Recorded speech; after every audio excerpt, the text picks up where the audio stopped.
Dauminique here. I'm actually paving again. This time we are on Mercer Island, which I would imagine that you guys don't know what that is, but it is a very fancy place to live in Washington. I've showed you guys some fancy places, but this place is like super freaking fancy.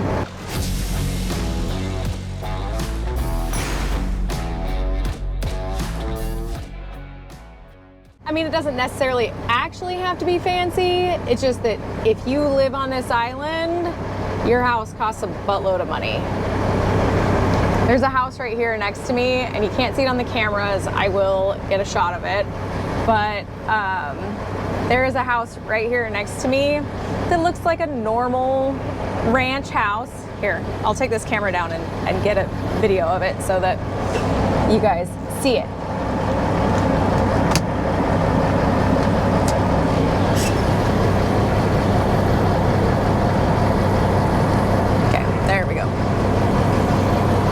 So this is like a normal ranch style house, has like a kind of flat roof. Could be a really cute house if you put some money into it, but I don't think that they're gonna do that because I'm guessing that it is just here until they have the money to tear it down and rebuild. But I looked up this house on Zillow because I was really curious. This house is worth $1.3 million. This little house right here. It's not like it's on a big lot either. It's just like a little city lot. It is surrounded by houses like that one over there that, you know, it's big and new. This island is partway, it's in the middle of that lake that I showed you guys in one of the previous videos. It's in the middle of Lake Washington, and it's on I-90, and it's partway between Bellevue and Seattle.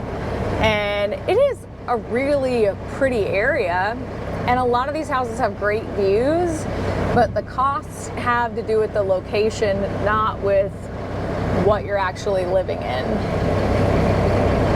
All right, well, I'm just gonna be hanging out, waiting for it to be my turn. We're paving a driveway, or multiple driveways here, I guess. Or technically this is a road, I don't really know. It's a residential area, I never really know exactly what the heck is happening. Okay, well, when I come back, it'll be time to pave. Okay, it's looking like it's gonna be my turn, so I'm gonna spray my gate real quick.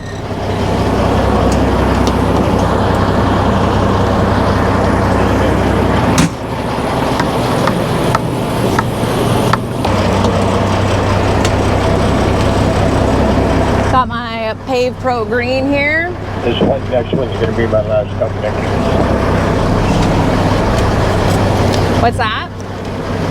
They say this next one will be my last stop. I've only got about less than a ton in my truck. Okay, cool. I'm ready whenever. Right on. I'm in no hurry. I get there when I get there. I get paid by the hour. Do my paperwork real quick.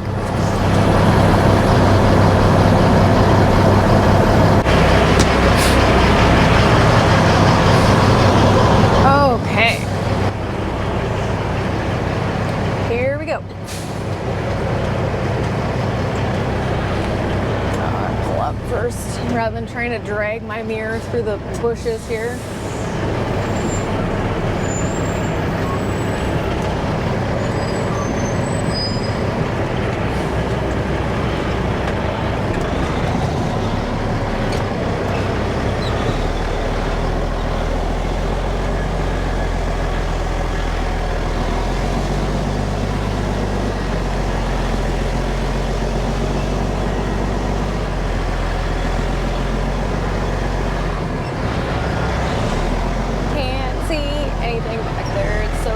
There's so many bushes.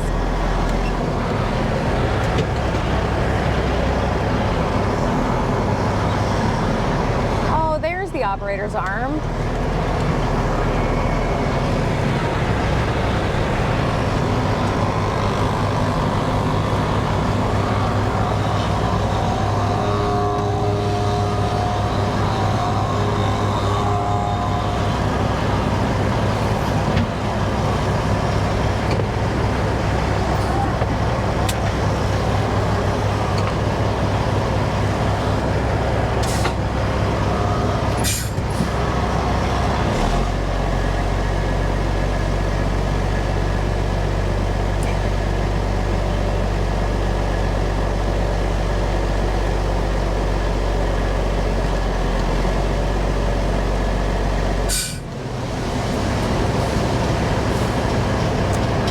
uphill, so I don't really have to do anything.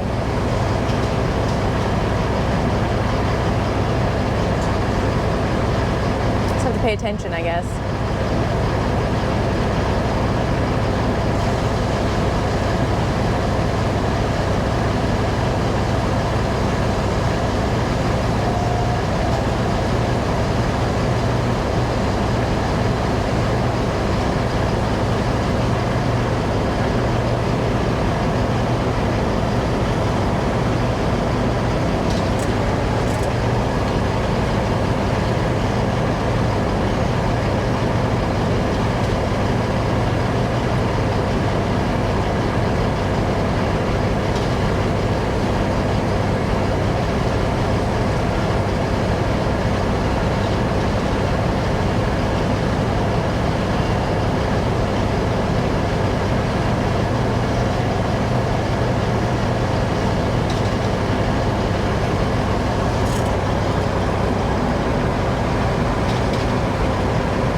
Move up here.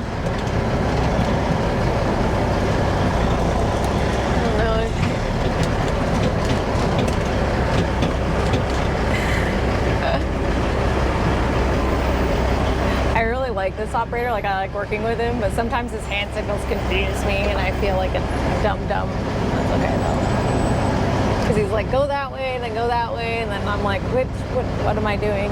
But I can't read minds, I just do the best I can. When in doubt, smile and put your hands up.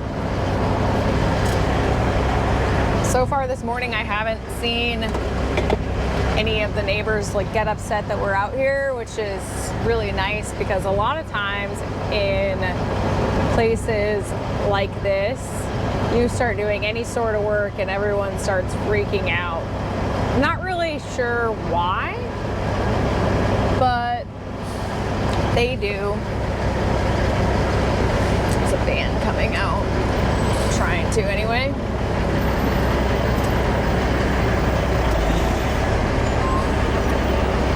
I think people forget that they themselves, you know, have had their houses built by trucks and equipment, and they only think about the noise that's being caused or the congestion that's being caused right now. They don't think about what happens once all the work is actually done and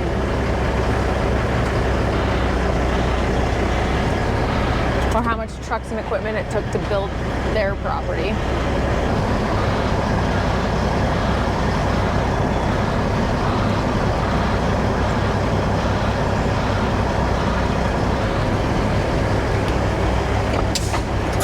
Before I was like, yeah, we're going uphill, I don't really have to do anything. Now we're going downhill, so I actually have to pay a lot more attention and keep my foot on the brake way more.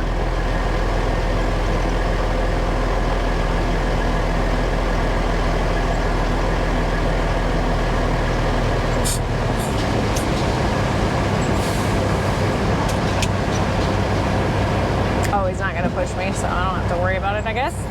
Just putting some in the paver and then getting out of his way. Easy enough, I suppose.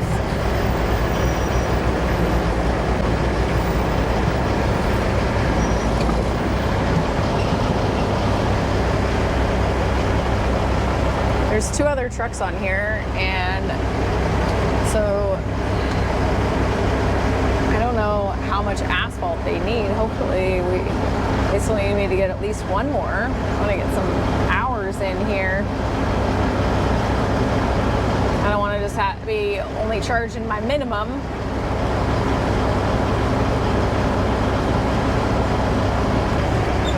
Well, one of the other trucks is coming right there.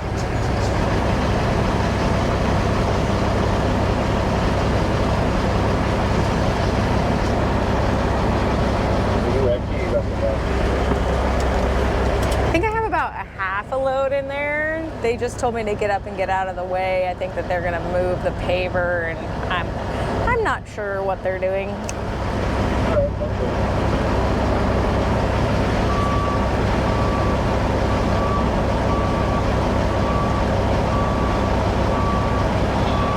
Okay, this could get boring.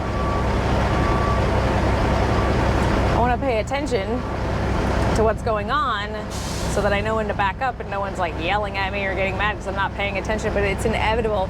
Every time I sit like this, and I've been sitting for like, 10 minutes, 15 minutes watching them, I'm like, okay, I'm gonna start playing on my phone, and I'll just keep checking to see if they want me to come back. And inevitably, like the moment I pick up my phone, they're ready for me to back up.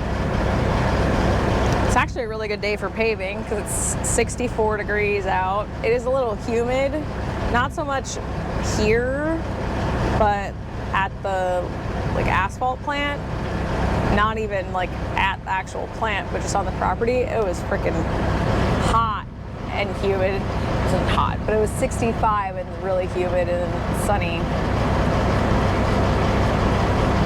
It's way better than what it has been though, so I don't really care.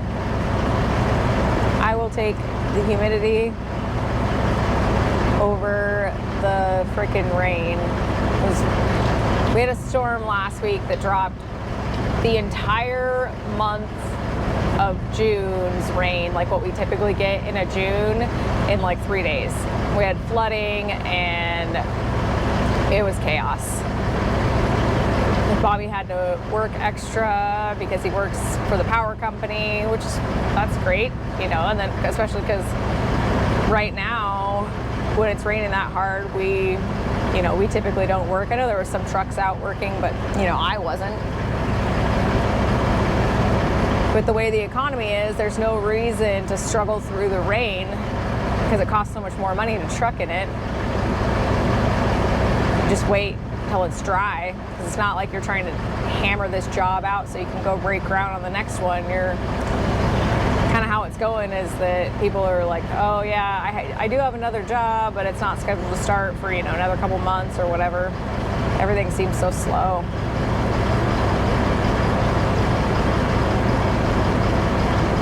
I was hoping to get my business certified woman-owned through the state of Washington by now, but about a month ago they sent out the questions they had about my application, and the same day they sent it out, I replied answering their questions and sent back all the documentation that they requested, and it notified me that they received it the same day they asked the questions, and I haven't heard anything back. So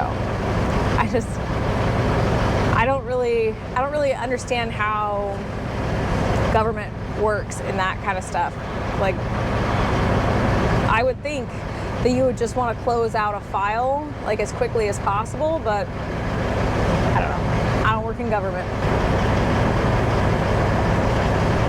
The certification process through the state of Washington has been a struggle, and nothing I said to them when I first applied would convince them that my husband doesn't own my business. It was insane. It blew my freaking mind. The gal I talked to on the phone, because she wanted to have like a phone call with me and discuss the issues she was finding with my application, she told me that because my husband and I are married, it's his business. And I was like, well, on paper, I own a larger percentage than he does. We have a partnership agreement that says that. I was like, plus, I'm the only one that works here. I'm the only one that's out doing the day-to-day trucking. I find all the work, and yes, he does the maintenance on the truck, but he has a W-2 job for somebody else. And she was like, no, it's your husband's company. And I was like, he's never been in trucking. Like, he's been a diesel mechanic his whole adult life, and I've been in construction my whole adult life, and you have our resumes to prove it. And we kept going round and round and round, and she said, no, you're not eligible. So I withdrew my application and then reapplied, and now I'm hoping that this time, because the questions that I received back about my application and the documentation they requested wasn't as like aggressive or negative. It was like they just felt like there was a couple things missing, and I sent it back right away. And then they also wanted me to send pictures of the equipment and pictures of me standing in front of the equipment where you could see like the license plates and stuff. So it was kind of hilarious. I don't think that being certified woman-owned in the state of Washington is going to help me much until I have, 3, 4, 5 trucks. But the one thing, and I already have this because I am federally certified woman-owned, when you get certified woman-owned or certified minority-owned, you get, like, if you apply for equipment loans through certain banks, through the SBA, you get a discount on interest rates, and with interest rates as high as they are, it definitely can save you a lot of money, because it's like 2 points, which that's a lot of money. Okay, looks like we're getting closer. They're putting tack down. I'm gonna put my sweatshirt on because I'm cold. Okay, we're all set. Now I'm ready.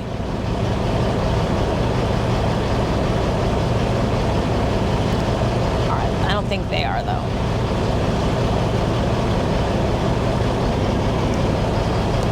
My pickup truck is at Ford right now because a check engine light came on, I don't know, a couple weeks ago. It took like 2 or 3 weeks to get it in.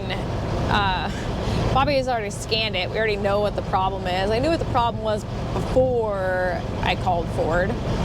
But apparently the ambient air sensor, which is the sensor that senses the air temperature outside of the vehicle, it is malfunctioning, and it kind of goes through a cycle where it says it's like 180 degrees outside, and then it stops doing that, and it goes back to reading normal, and then a day or two later the check engine light turns off, and then a few days later the check engine light's back on and the ambient air sensor says 180 degrees outside again.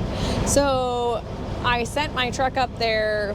I dropped it off last night, and it is now noon, and I haven't heard back yet. So I think I'm gonna, they text me this morning, they're like, this is blah blah blah from Ford dealership, and I was like, cool. And they're like, you can text me anytime. Heck yeah, I'm gonna text them right now. What is the status of my truck? Question mark. Bam. It basically just needs a new ambient air sensor, but the check engine light is, or last night when I dropped the truck off, it was off, and the ambient air sensor seemed to be working.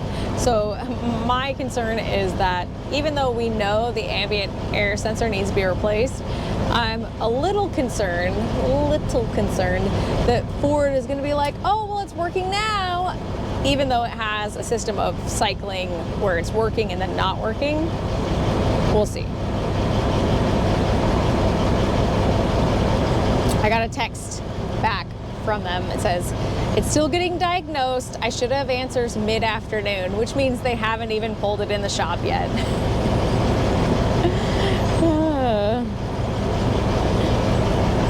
Getting the paver in position. Whoop, whoop.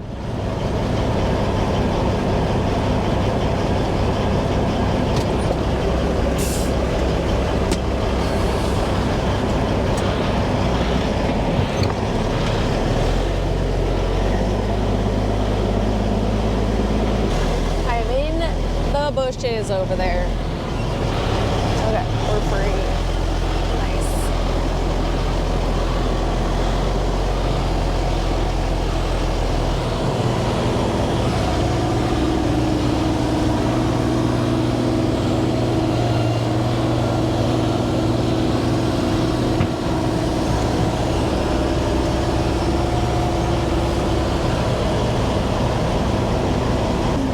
Okay. We're hanging out. I'm feeling the cameras are all gonna die before we get this load off. That's okay. We missed the rest of it. It is what it is. Whatever. I'm making pretty good money just to sit here and hang out and idle. Text message and look for work for tomorrow and play on Facebook. I have very cold hands. Cold hands. The temperature dropped. Earlier I said it was 63. It's like 58 now. What the heck? Not cool. Turn my heat on. That's what I'm gonna do. Rocking out to music in my head, just so everyone knows. I was like singing to myself in my head. That's why my head's bobbing.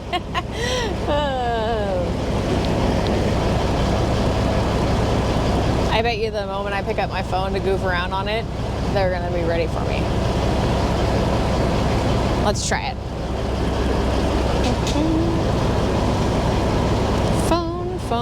Phone.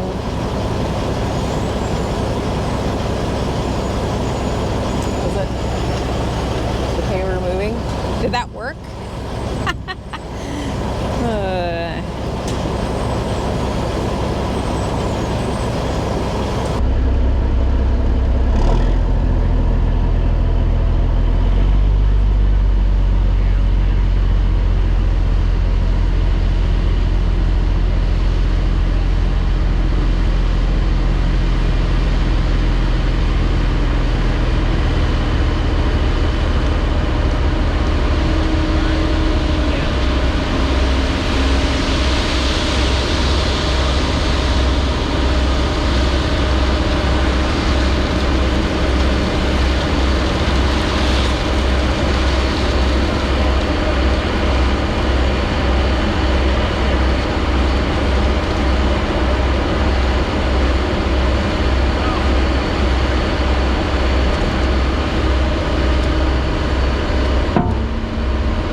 We had it out of the truck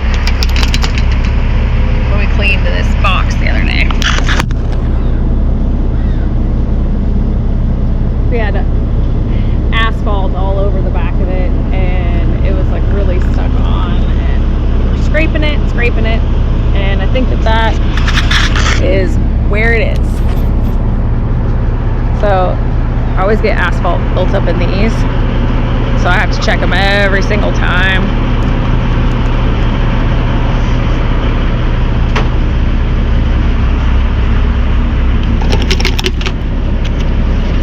This one didn't get it.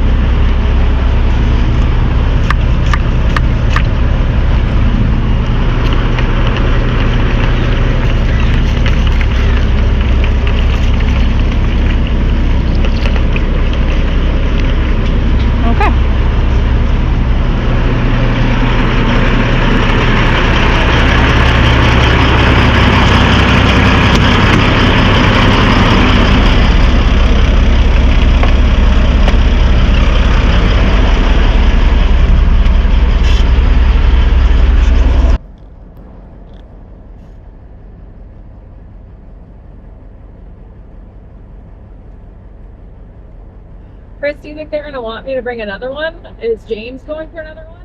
Are they going to need a lot more? James is up down there, but you bring what we want. Big here. I'll walk up there and talk to Gus real quick. See if we do. I don't have to assume anything. Thank you.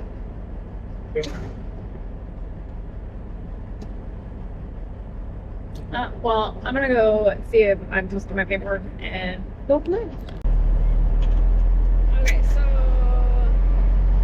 we are on standby. We may need to get a little material, or no, we'll see. So we're headed to the asphalt plant. This is obviously, it's a residential area. The speed limit's 25.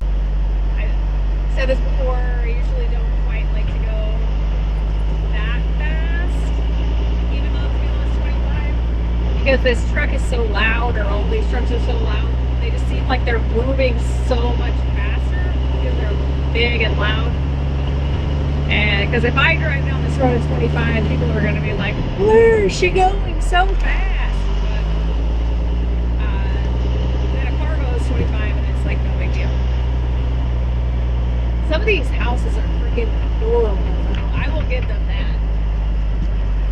I just wouldn't pay the premium to live on the island. There are some really cute ones. And I'm a sucker for a modern farmhouse, for sure. For sure, for sure.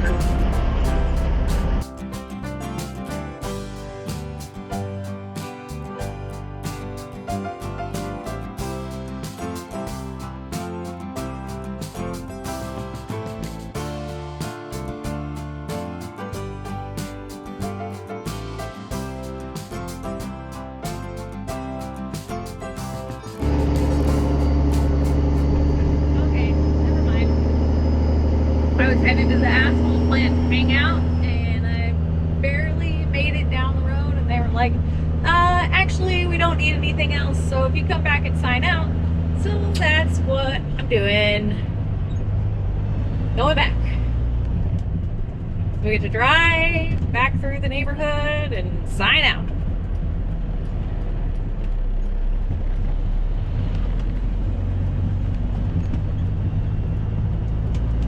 Let's go.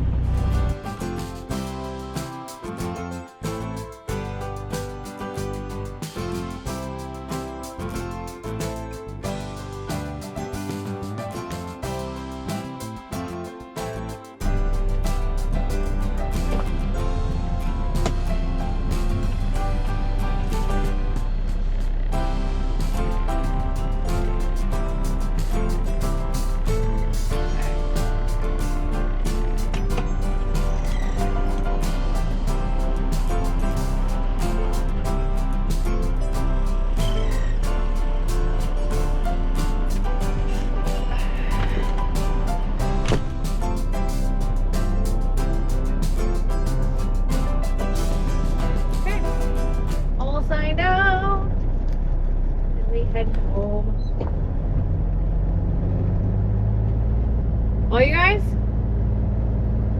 I think that's it for today. I know that you didn't get to see the last of me dumping into the paver, but that's because the cameras died because it took so long to get unloaded, which is typical on these jobs where you're doing more precise paving rather than a full road that's like the, you know, the width of the paver or whatever. Thank you guys so much for watching. If you are interested in Beyond Dirt merch, links in the description, and I will see you guys next time.